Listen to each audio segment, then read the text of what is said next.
Hickok 45 here with a buffalo rifle. And you know what you do when you have a buffalo rifle? You try to shoot a buffalo. So why don't we start with that?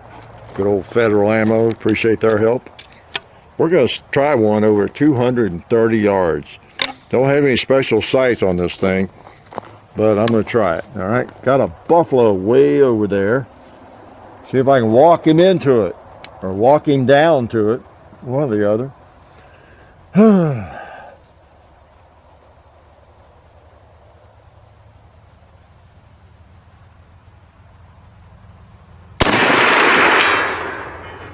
I think I did. I walked him right. Oh, that looked like a setup. I thought I was going to take several shots. Sometimes I get into a missing streak, and other times I don't. As I say, there's nothing special about the sights on this, really. It's not one of those that's outfitted with a vernier sight, with a real nice peep sight, and then a very fine sight up front or anything like that. I got this one just to shoot, carry around and shoot. Okay, so. All right, we killed a buffalo. Well, John, I guess we can just go to the house now. Is this a pretty gun or what? We're going to mainly just shoot on the first range. I expected to take a few shots at the buffalo. I didn't expect to hit it the first shot, so I was really planning to take a few shots up here and then walk down. So instead, I stand up here and gab at you, right? So, well, let's go on down to the shooting table, and I'll tell you about sharps. This is a new one. This is Shiloh sharps. This is not an antique. But if you're familiar with Shiloh sharps, they're kind of a premier builder of, I guess you'd say, reproductions. I almost don't think of them as reproductions. They do such a great job. They're probably better than the originals, I would guess, you know. I don't know. I mean, really, they ought to be probably better steel, you know, manufacturing techniques and all that sort of thing. But yeah, they make these what are considered to be the best replicas of the old sharps, the 1874 sharps, or the 1863 sharps. I think they make those too, the percussion models. So pretty cool. And the strange thing is, I have had these before. I had a Pedersoli, and I had a Shiloh sharps, but I let it go. I had a longer barrel. It had the vernier sight, had an incredible sight set up and everything. And it was really, really long, and I'd have it in a special place in my safe and everything. And I'd get it out every now and then, put it on the table, big long barrel, and I'd take shots over there from up where we were behind there. And I don't know, I could hit okay with it, but I just got to where I wasn't shooting it. And I could pull out an AR or some of my lever guns and hit whatever I was hitting with it. You know, now if I was out to 1,000 yards, maybe it'd be different and all that kind of thing and resting. But I just decided I'll let it go because it's fairly expensive, and I bought something else with that. So, but I've kind of regretted it in a way, and I decided when I came back into a sharps, if I ever did in a 1874 sharps, I would get a shorter one. And I wouldn't worry about the tang sight or anything like that. Not going to shoot in competition. Just a standard buckhorn sight kind of thing I can carry around and plink with. Okay, you know me, I'm a 45-70 plinker. And that's what I got. If you watch the Shooting the Breeze, I guess it was the most recent one, whatever that is when you see it, was it 41 maybe? I talked about it, and this was kind of a reward. I bribed myself after I lost 30 pounds. I bought this rifle as a reward. Yeah. So, and they had this one in stock. Generally, you got to wait, I don't know, a year, 2 years, 3 years, whatever, for them to build one. They're always backed. They have a backlog, but they sometimes will have a handful, or one or two or three, you know, in stock. And they had this one, a Montana Roughrider it's called. And it's pretty much the configuration I've been thinking about. And I said, you know what, I'll take it. And nice old sharps. Let's shoot it again. Okay, now I'm down here. I was having a little trouble at long range with my black powder loads and figuring out where to hold and all that. And so I was shooting the 300 grain bullets up there, even jacketed. That's one of the cool things about a modern one. If you had an antique, you really shouldn't shoot jacketed ammo in it, or even modern ammo maybe. I get some black powder I'm going to shoot in it. And these are 500 grain bullets. Put a couple in my pocket back here, my ammo pack. So these are 500 grain, and those are 405 grain. So I might shoot some of those too. Before I fire it though, let me remind you, again, we appreciate the support we get from APMEX. APMEX Precious Metals, the American Precious Metals Exchange. And go to our description and you'll see their website link. There's also a link to our favorites page at APMEX. There's 2 links there. Check them out. APMEX.com. Great company. All kinds of choices. So hope you'll support them. They're a great outfit. No kidding. Speaking of precious metal, this is pretty precious too. And then so is this lead. It's funny, as so many people have commented since we started getting support from a precious metals company, APMEX, that lead is the ultimate precious metal, because I'm talking precious metals occasionally now. I agree, lead is a precious metal, and so is iron and pewter and steel. So these are cool. So are we ready to launch some black powder? I think we are. Okay, let's just put one in. These things are special. They really are. Sharps started making these Christian sharps. I think the first patents were in 1848. They made them up to about 1881. And the first ones, think about it, they're really popular in the percussion models where you put a percussion cap on it like a muzzle loader. Except they loaded the same way back here with a paper cartridge. Extremely popular, that model. And still popular for cartridges, when it became the late 1860s, I guess. Okay, but they have really, they're a piece of Americana, and they're an icon, the old Sharps rifles, no doubt about it. All right, let's shoot something. Let's take out a ram. We've got a buffalo.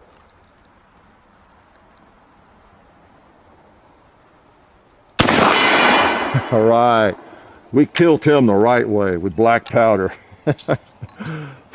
Yeah, we appreciate all the 4570 from Federal Premium, but we're going to shoot mostly black powder today. Thought we were going to shoot more Federal. Yeah, these were made, I guess, late 1860s when they moved to cartridges.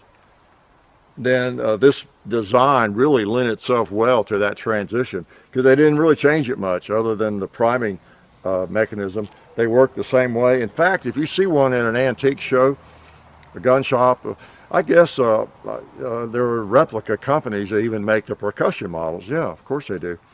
And I always have to check when I see these in gun shows that are around, whether it's a reproduction or old ones, is that a cartridge gun or is that a paper cartridge gun, a percussion model? Because they look the same almost. You've got to give it a second and third look to even know. There's so many of them out there.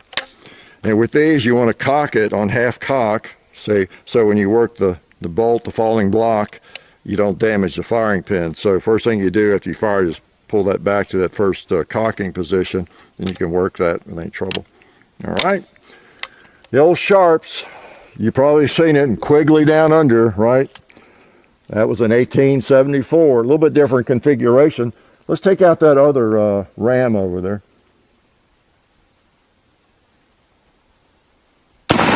Boom. Ah, look at that smoke. I mean, they're all basically the same, the action. You come in longer barrels. You can get, different finishes on them, of course. And speaking of Quigley Down Under, that was a Shiloh Sharps. This company made that for the movie. So the same outfit. So basically very, very similar to this, of course. All right. That's not bad. Yeah, we got to put one on the gong to officially christen the rifle.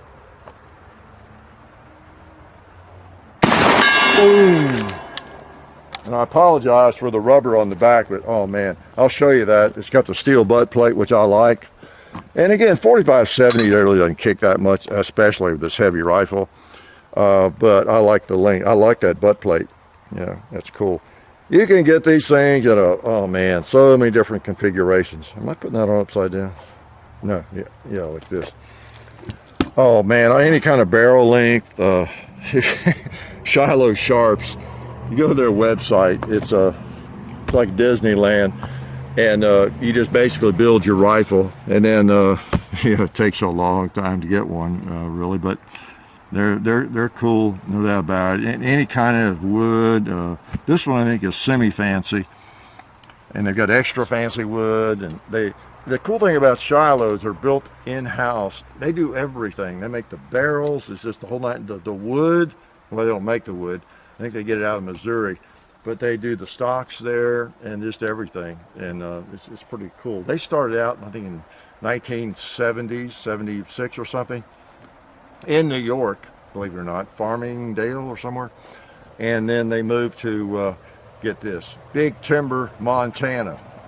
Do I have my hat on backwards? Okay, because I was shooting long range. John didn't tell me. Okay, I was actually trying to be cool. I was just trying to be cool. You know, I'm not cool enough, right? But everybody's wondered, what is wrong with Hickok? He's been drinking or something.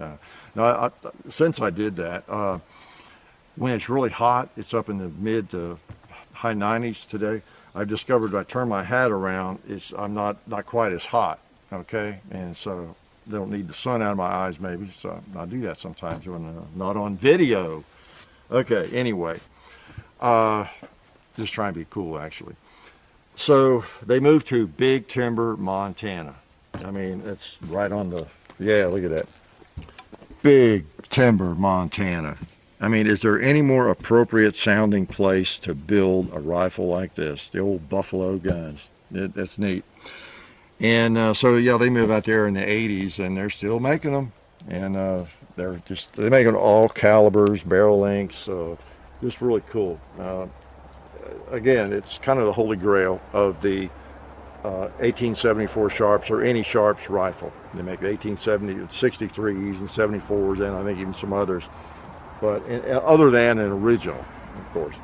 So really, really nice. People compete with these things all over the place. Long-range competition. They put better sights on them if they're going to do that usually. But interesting rifle. Like I say, it was used in Quigley. You know, one they made, and these things they've been in several big movies. Valdez is coming. That one might have been a percussion model. That's one of my favorite movies with Burt Lancaster, if you've ever seen that. Great movie. I highly recommend it. It's not one of those, a thrill a second and glitzy, but if you don't know who Burt Lancaster is, he carries one of these later in the movie and shoots at long range with it. But it's just a great movie. All right, let's get that big old square red plate over there. Boom. I mean, when you get right down to it, I don't know that I can shoot this rifle. This rifle is famous for being accurate at long range. I don't know that I can shoot it better than any of my Marlins, or maybe any rifle I even own. Because it really comes down to the fact that maybe it would group a little better than another rifle I have. That's almost irrelevant, really, because most of shooting is the shooter and trigger control, sights and all that stuff. And, you know, just what it comes down to. The sights are really no better on this one than, I guess, any Marlin I have. So, you know, as far as sight picture. And I don't know that I can hold this one more steady than a Marlin or the 1886 Winchester or anything else. You know, in fact, it's very heavy. Look how thick it's open and it's unloaded. Look how thick that barrel is. This one has the heavy barrel. So, you know, that's some serious steel in there, isn't it? So it definitely absorbs recoil quite well. Quite well. So yeah, they're still making these things, and they're actually, this one gets all the glitz. I won't belabor the point, you know, as far as, you know, Hollywood and history and, oh man, a Sharps rifle. It's the ultimate buffalo gun and everything. The reality is that probably the Remington rolling block, and even I've read even the Civil War muzzle loaders, you know, the 1861s and the Enfields, might have killed more buffalo than these did, you know, all that sort of thing. So, but these things were very popular, and they were not cheap to make either. They were more expensive, I think, than the others, the trapdoor Springfield, even the rolling block in general.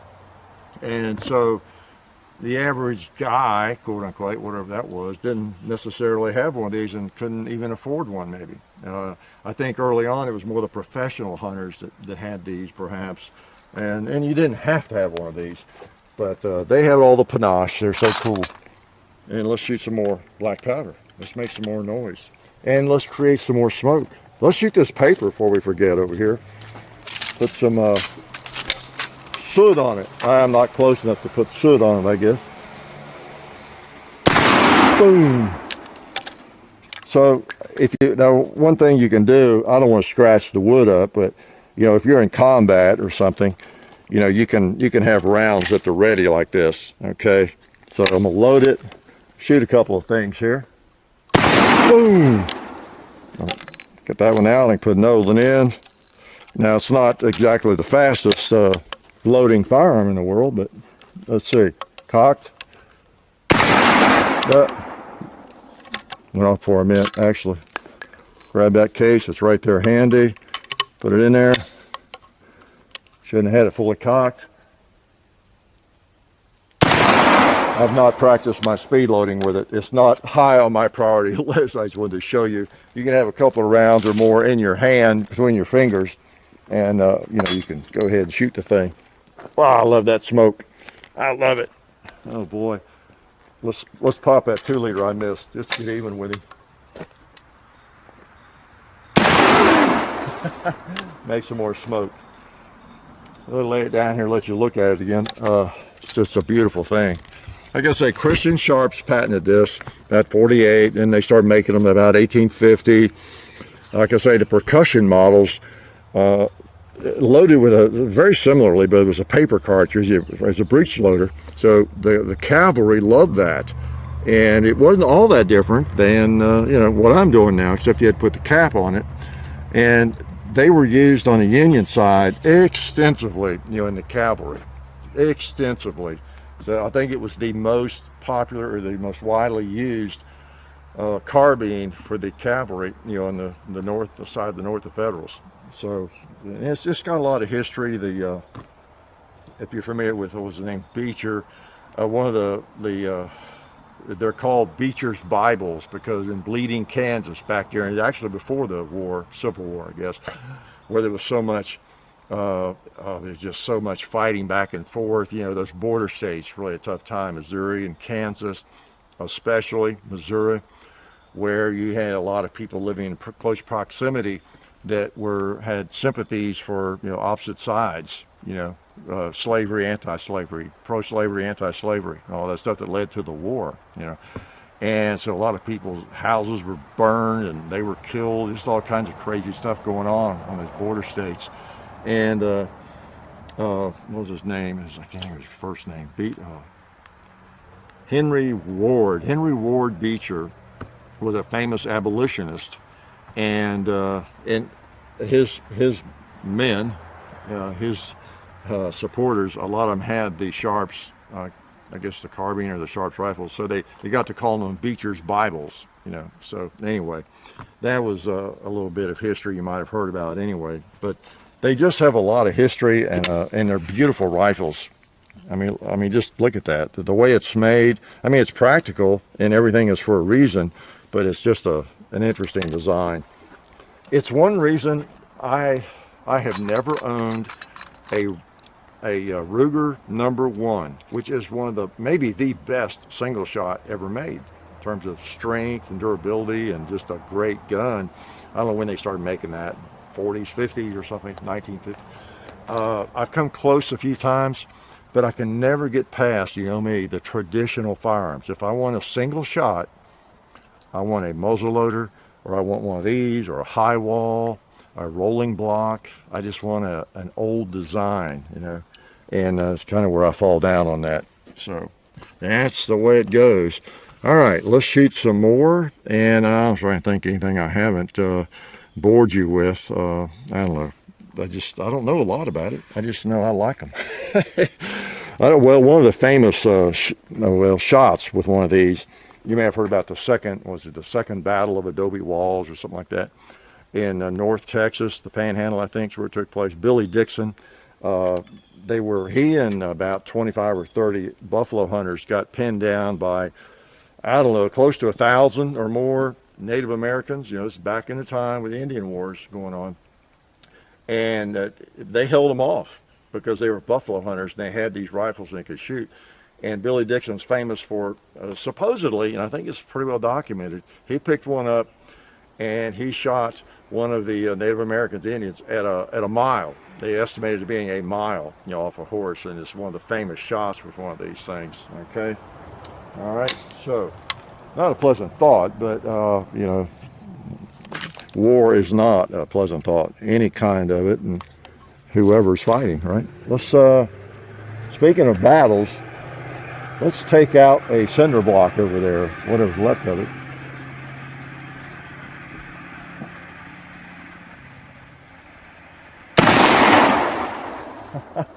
Okay, I see the dust over there. I couldn't see the dust because of the smoke at my muzzle. Oh boy. Nice, I'll get that brass. This is the way these things load. They're just wonderful. And again, this is a third one I've owned, or fourth, if you count that Lyman, which is kind of a hybrid. And I just thoroughly enjoy putting, like I have right now, a bunch of shells in my pocket, you know, torpedoes in my back pocket, and then just prowling around the place. Stump shooting, whatever you want to call it. I'm going to shoot well, we got a buffalo over there. We're going to take him down.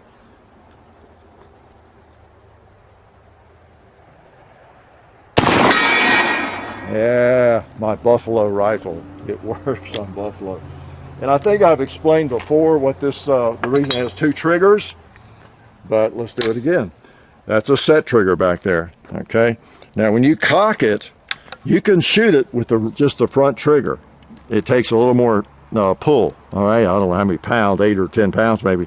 But now if you pull that rear trigger, oh boy, don't even breathe on that front trigger, because it's a hair trigger. And so when you're on target, it's, you know, it's a target rifle, okay? It's a great rifle. All right, so I'll show you a couple more times, but what else did you want to know about it? They all don't have the pewter here. You know, that's extra when you order these things back in the day or today from, you know, from Shiloh Sharps. And Pedersoli makes these things, Uberti, I guess, a lot of the Italian makers. And so they come in a wide range of prices based on what, you know, you have. You want engraving, you want a, I don't know, a nickel coated receiver, fancy wood, plain wood, what kind of butt plates you get, what kind of barrel. They come in round barrels, they come in octagonal barrels, you know, what kind of sights you have put on it. And I know with these, it can make a big difference. They start out at about $2,000. And then you start designating what sights you want, different things, and what kind of wood. And before you know it, you're over 3, okay, and maybe up to 4. So they're not cheap. And they got a waiting list. You know, it's just it is great. It is a great country. You have people making stuff like this, and they're waiting in line to pay $3,000, $4,000 for them. It's interesting. I like this, even though it's kind of heavy, but this is what I wanted. I wanted a rifle like this that I could just pack around the place, pocket full of ammo, take some shots. I mean, that's heaven for me, really. And you know me, I'm not into bench resting and seeing what I can hit 1,000 yards. I just never have been. And so even though it's a Sharps, famous for long range, for me, it's the history of it, the cool factor, the way it's designed, fun to shoot. And if I never shoot it at more than 70 or 80 yards, that's fine with me. Yeah, or 230. I get 230 pretty easily, but I can't go too far beyond that, at least right here. Okay. Let's see, what needs to be shot? You know what, there's another buffalo over there on the left, but he's hanging. Let's wake him up anyway. He won't fall.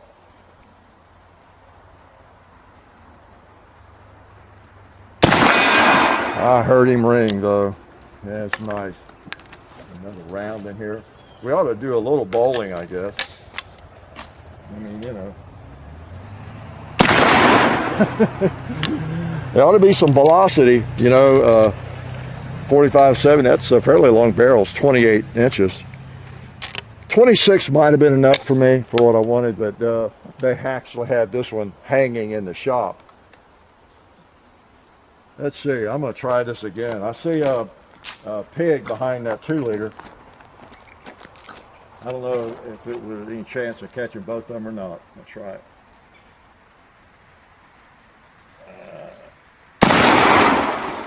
I guess not. Doesn't take much to throw a bullet off course. Oh man, I could shoot this all day. I'll just take another shot or two though and let you go. Look at that smoke. Can y'all smell it? It's great. Oh man, this is a cool rifle. It really is. It was worth losing 30 pounds. It really was. And as we're filming today, I'm down another 5. So I got to think of another gun I need. Somebody recommended one for a reward when I get down to 223. You can figure out what that is.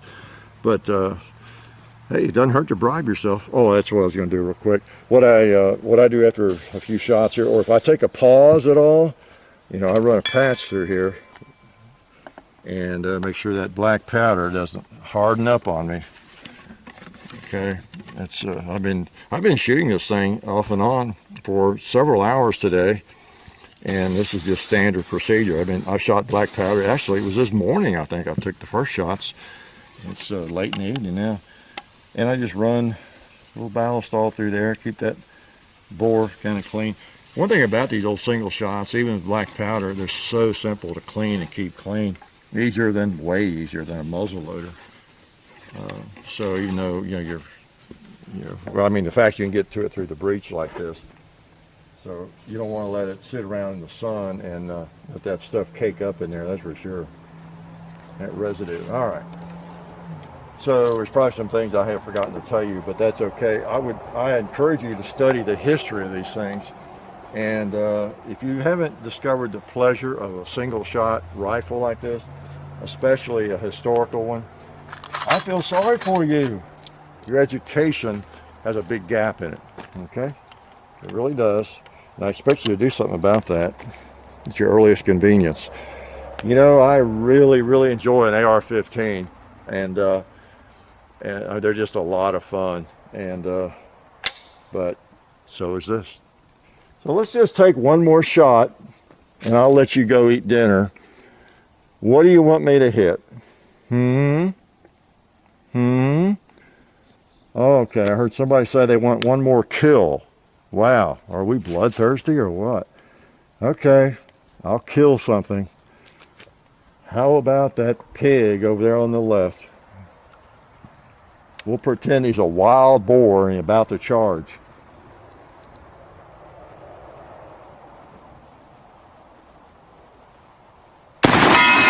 All right, are you happy now? Now you're safe and I'm safe. So yep, Shiloh Sharps. This one's the Montana Roughrider. Does not come with the decelerator pad, but nice wood, nice design, great feel. I'm ready to buffalo hunt, and with a big old buffalo rifle, a Sharps. Okay, so American icon. They're just iconic rifles. The Sharps are.